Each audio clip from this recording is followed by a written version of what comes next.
The sound of glass shattering against the kitchen wall cut through the afternoon silence like a scream, followed immediately by 7-year-old Emma's desperate plea echoing from the modest duplex next door. "Mum, please stop! Please!" Her voice cracked with the kind of raw terror that only children forced to grow up too fast could produce. Each word a tiny dagger that pierced through the thin walls separating the properties. Marcus Williams had heard that same desperate cry 3 times this week alone, and each time it made his chest tighten with a familiar ache that reached back to his own childhood memories of cowering in corners while chaos erupted around him. If stories like this resonate with you because you've witnessed or experienced the helplessness of watching someone you care about spiral into darkness, consider subscribing so we can walk through these difficult truths together. Marcus set down his coffee cup on the granite countertop of his pristine kitchen, the expensive ceramic making barely a whisper against the stone surface that had cost more than most people's annual salary. The irony wasn't lost on him. Here he stood in a kitchen that could have been featured in Architectural Digest, listening to the sounds of domestic chaos bleeding through walls that his wealth could easily have soundproofed. But Marcus had chosen this neighborhood deliberately, this working-class enclave where his success story had begun, where his grandmother had raised him in a house 3 blocks away after his own parents had succumbed to the demons that seemed to be claiming Emma's mother now. Through his kitchen window, Marcus could see directly into the neighboring duplex where Sarah Chen lived with her daughter Emma. What he witnessed made his stomach clench with recognition and dread. Sarah stood in her own kitchen, swaying slightly as she gripped the edge of the counter, her dark hair hanging in unwashed strands around a face that had once been beautiful, but now bore the hollow-eyed look of someone drowning in addiction. Empty bottles lined the windowsill like soldiers in formation, catching the afternoon light and casting amber shadows across the linoleum floor that had seen better decades. Emma pressed herself against the far wall, her small frame made even tinier by the oversized school uniform that hung loose on her undernourished body. Her black hair was pulled back in a ponytail that had clearly been done by her own 7-year-old hands, uneven and slightly crooked, and her dark eyes held the kind of hypervigilance that children should never have to develop. She clutched a worn stuffed rabbit against her chest, the toy's fur matted from countless nights of being held too tight by hands that shook with fear. I'm sorry, baby," Sarah slurred, her words thick with alcohol and regret. Mummy's having a hard day. Come here, sweetheart. Come give Mummy a hug." But Emma didn't move from her position against the wall. At 7 years old, she had already learned to read the signs, the way her mother's hands trembled, the particular glassy look in her eyes, the false sweetness in her voice that could turn to rage without warning. Marcus watched the child's internal calculation, the way she weighed the risk of approaching against the risk of refusing, and his heart broke for the impossible choices addiction forced onto innocent children. Marcus had been watching this slow-motion tragedy unfold for months, ever since he'd moved back to his childhood neighborhood after selling his tech company for $200 million. He could have bought a mansion in any exclusive enclave in the city, could have surrounded himself with other wealthy entrepreneurs who would never question his presence or his success. Instead, he'd chosen to return to Maple Street, to the community that had shaped him, partly out of nostalgia and partly out of a desire to give back to the place that had given him his foundation. But watching Emma's daily struggle had awakened something deeper in Marcus, a recognition of his own powerlessness despite all his wealth and influence.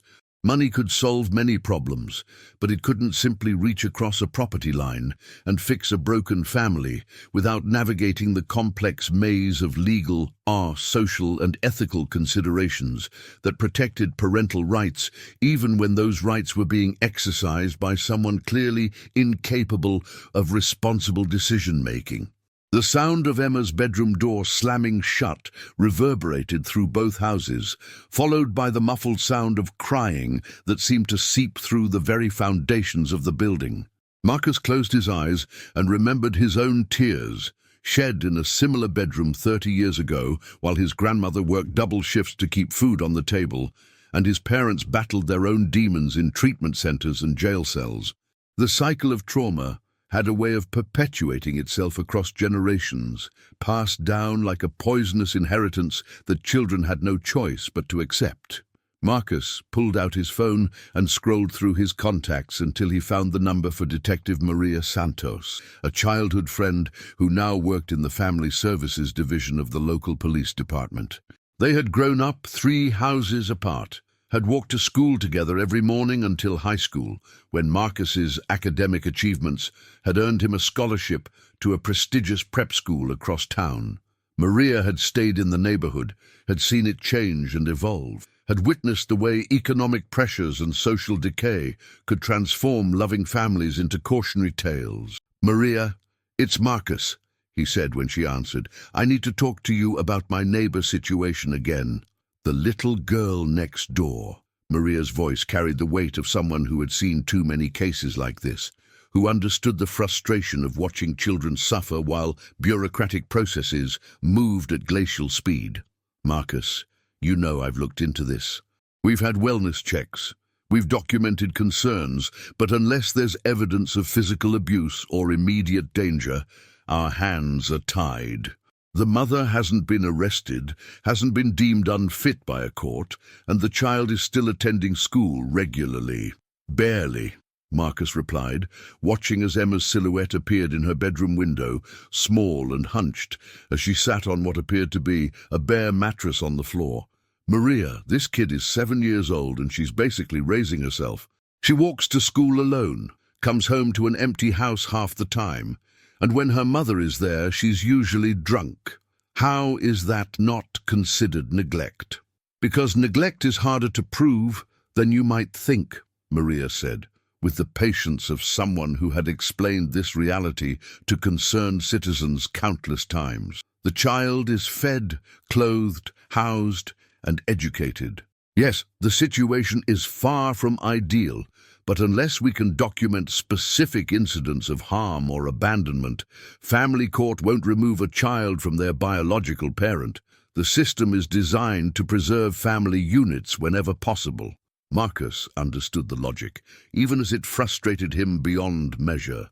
The child welfare system had been reformed repeatedly over the decades, shaped by cases where children had been unnecessarily removed from loving homes due to poverty or cultural misunderstandings. The pendulum had swung toward keeping families together whenever possible, which meant that children like Emma often fell through the cracks between concerning and actionable. "What if I could provide documentation?" Marcus asked, an idea beginning to form in his mind. "And what if there was a way to show the pattern of neglect, the impact on the child's well-being, the escalation of the mother's drinking?" "Marcus," Maria's voice carried a warning tone, "whatever you're thinking, be very careful. You can't just start surveilling your neighbors, even with good intentions. That's a quick way to find yourself facing harassment charges, and it won't help Emma at all." But Marcus was already thinking beyond simple surveillance. His tech background had taught him that problems often required creative solutions, that sometimes you had to build the tools you needed rather than waiting for someone else to provide them. What if there was a way to document the situation that was both legal and comprehensive? What if he could create a record that would be impossible for the system to ignore?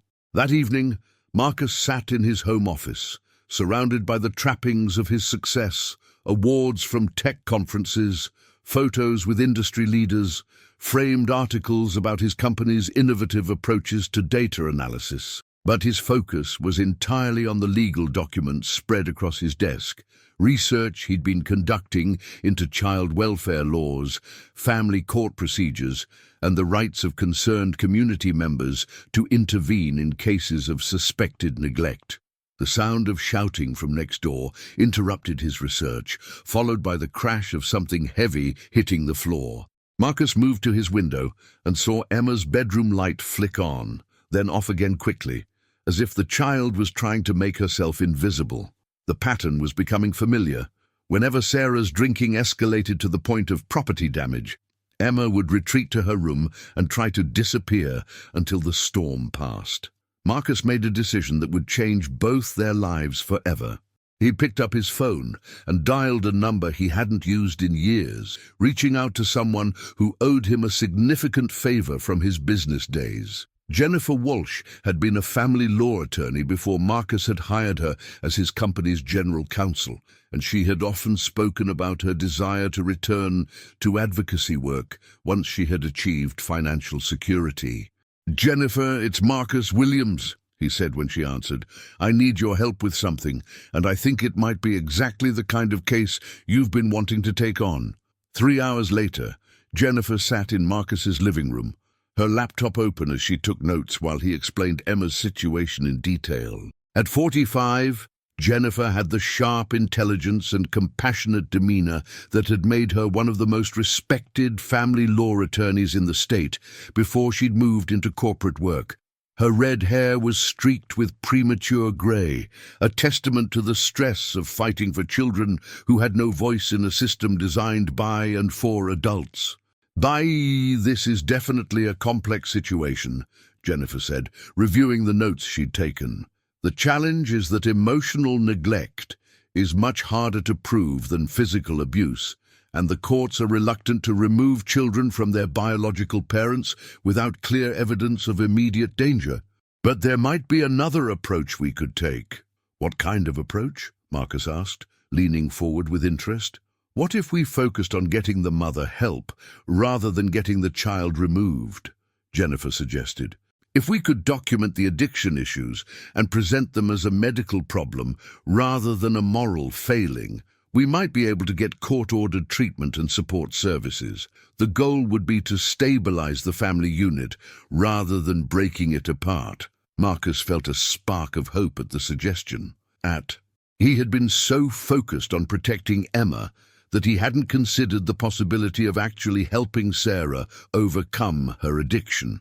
His own experience with family addiction had taught him that recovery was possible, but only when the right support systems were in place and the individual was ready to accept help. "But how would we document the addiction issues without violating privacy laws?" Marcus asked. "That's where it gets creative," Jennifer replied with a slight smile. "We can't spy on your neighbor, but we can document the public impacts of her behavior: noise complaints, public intoxication incidents, school attendance records for Emma, medical records if Sarah consents to treatment. We build a case that shows the pattern of behavior and its impact on the child, then present it as a request for intervention rather than punishment." Tell me in the comments what you would have done in Marcus's position. Would you have tried to help the mother overcome her addiction, or would you have focused solely on protecting the child? Over the following weeks, Marcus and Jennifer began building their case with the methodical precision that had made Marcus successful in the tech industry. They documented every incident they could legally observe, reached out to Emma's school to understand her academic and social situation, and researched treatment programs that might be appropriate for Sarah's specific circumstances. What they discovered was both heartbreaking and illuminating. Emma's teacher, Mrs. Rodriguez, had been concerned about the child for months, but hadn't known how to intervene effectively.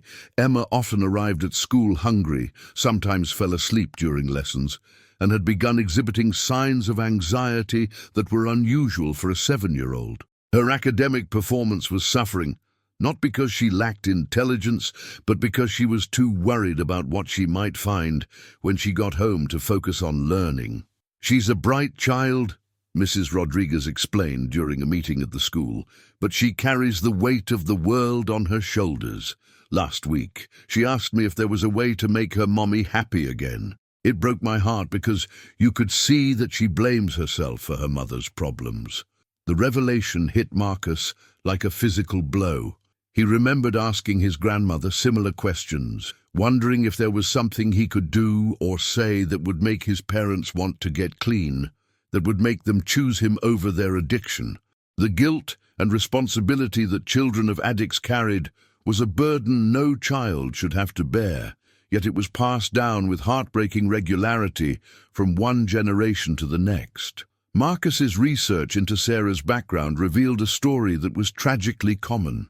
She had been a promising nursing student before Emma was born, had worked at a local hospital for several years before her husband died in a car accident when Emma was 3.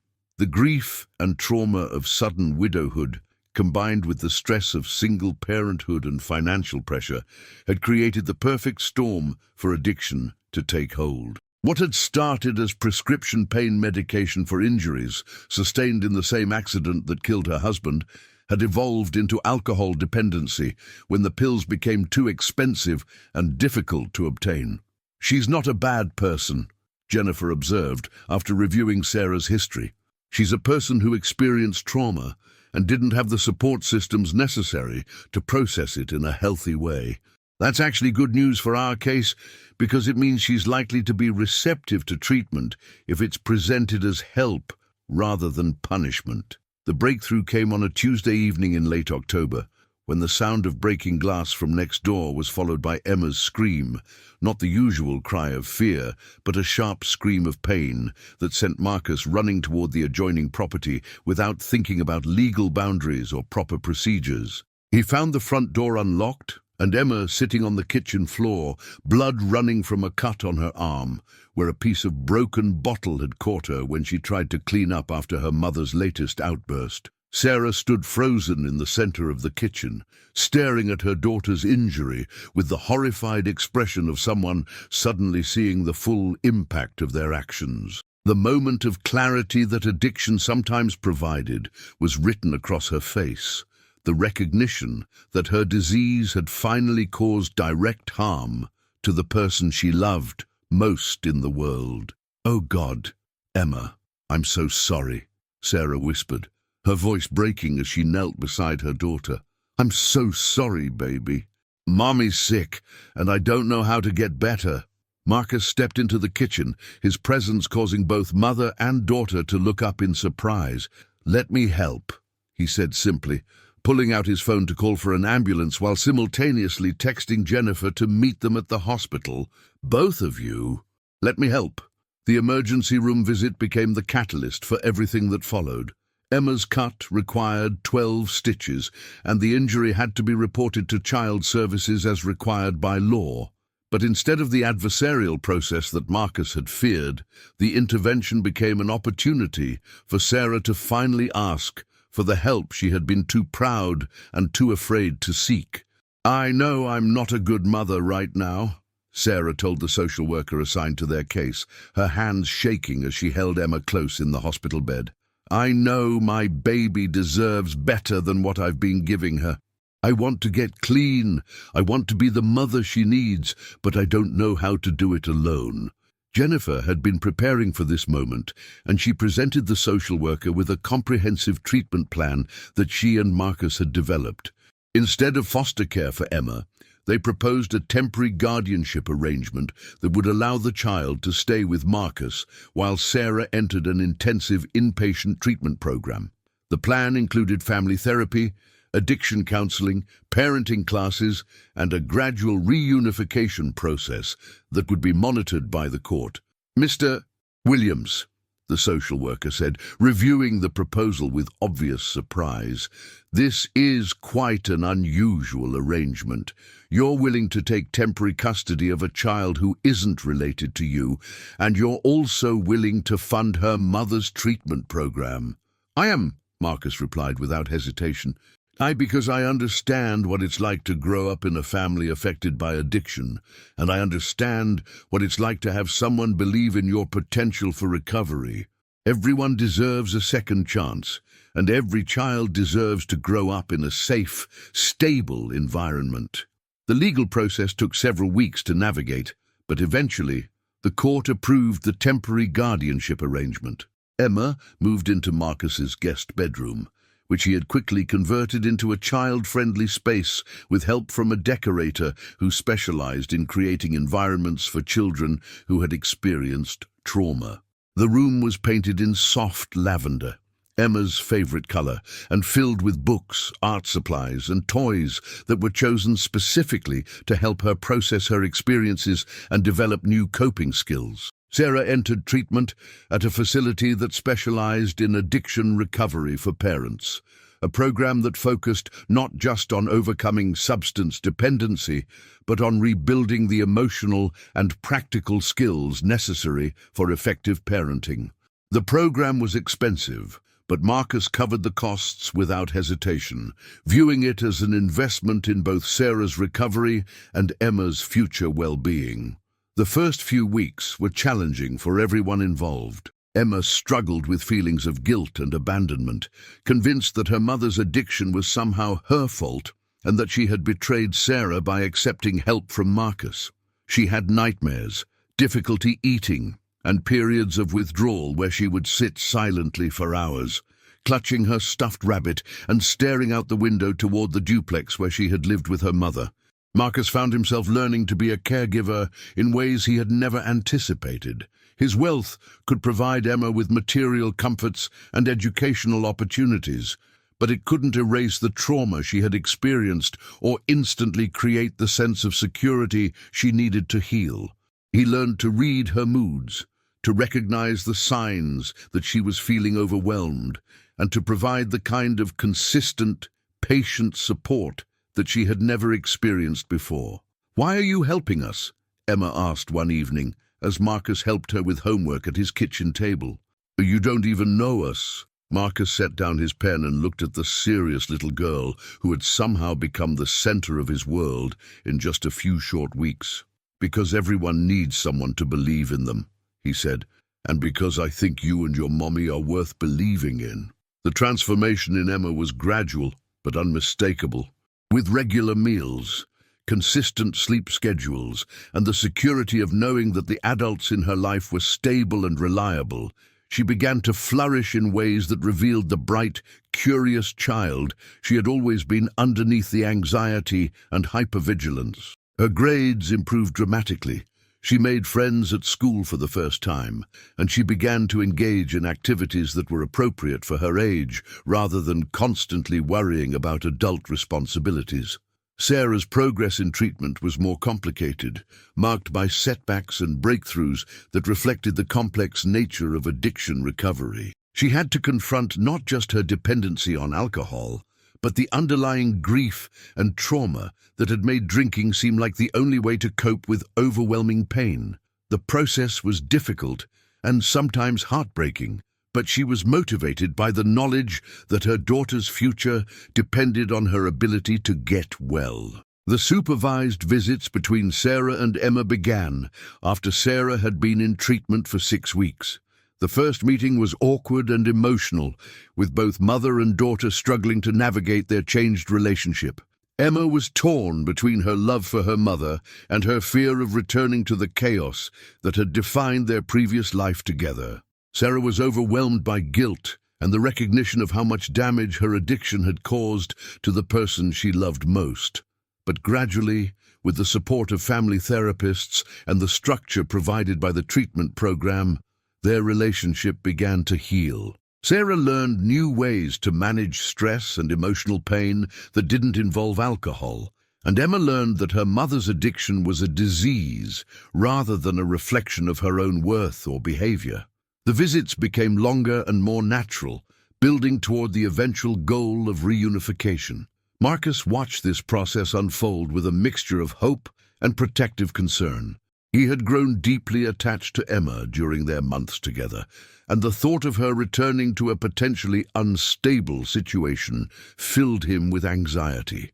But he also understood that his role was temporary, that the ultimate goal was to restore the family unit in a healthier configuration. The turning point came during a family therapy session when Sarah was able to articulate her understanding of how her addiction had affected Emma and to make specific commitments about how she would handle stress and triggers in the future.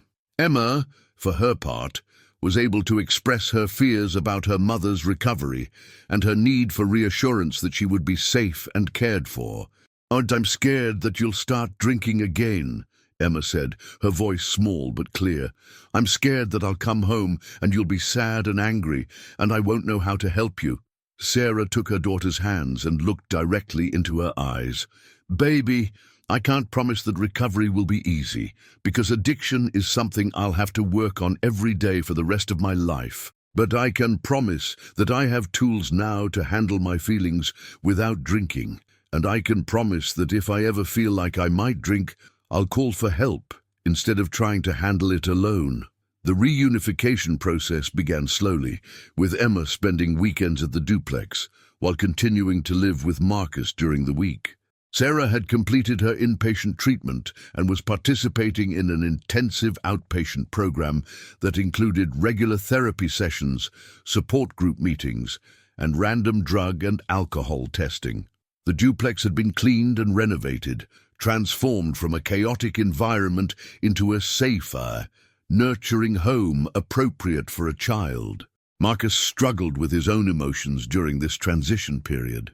He had never expected to become so attached to Emma, had never anticipated how much joy and purpose caring for her would bring to his life. The prospect of returning to his previous existence, successful but solitary, wealthy but without the daily meaning that came from nurturing another person, left him feeling unexpectedly empty. But he also recognized that his feelings were secondary to Emma's needs and Sarah's right to rebuild their family relationship. His role had always been temporary, a bridge between crisis and stability rather than a permanent solution. The measure of his success would be whether Emma and Sarah could create a healthy life together, not whether he felt fulfilled by the experience.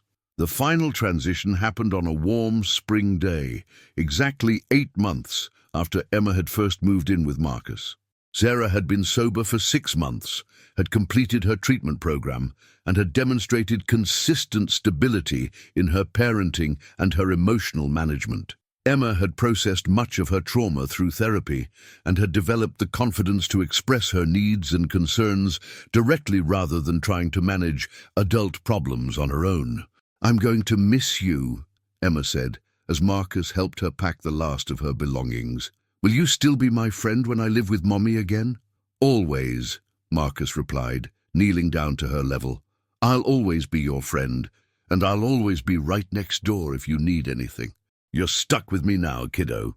The goodbye was emotional but hopeful, marked by tears of gratitude rather than grief. Sarah hugged Marcus with the fierce intensity of someone who understood that he had quite literally saved her family, that his intervention had given them a second chance that might never have come otherwise. "I don't know how to thank you," she said, her voice thick with emotion. "You gave me my daughter back, and you gave me the chance to become the mother she deserves. I'll never be able to repay that." "You don't need to repay it," Marcus replied. "Just be happy, both of you. That's all the thanks I need." 6 months later, Marcus stood in his kitchen, looking through the window at the duplex next door, where Emma was helping her mother plant flowers in the small front garden. The child's laughter carried across the yard, bright and carefree, in a way that would have been impossible during those dark months when addiction had ruled their household. Sarah looked healthy and confident, her face no longer bearing the hollow-eyed look of someone drowning in substances and despair. The transformation was complete, but the relationship between the three of them had evolved rather than ended. Marcus had become an honorary uncle to Emma, someone she could turn to for help with homework, advice about school problems, or simply the kind of adult attention that every child needed. Sarah had become a friend and neighbor, someone who understood the value of community support and who was committed to paying forward the help she had received. Marcus's own life had been transformed by the experience in ways he was still discovering. He had learned that wealth without purpose was hollow, that success without connection was meaningless, and that sometimes the most important thing you could do with your resources was simply show up for someone who needed help.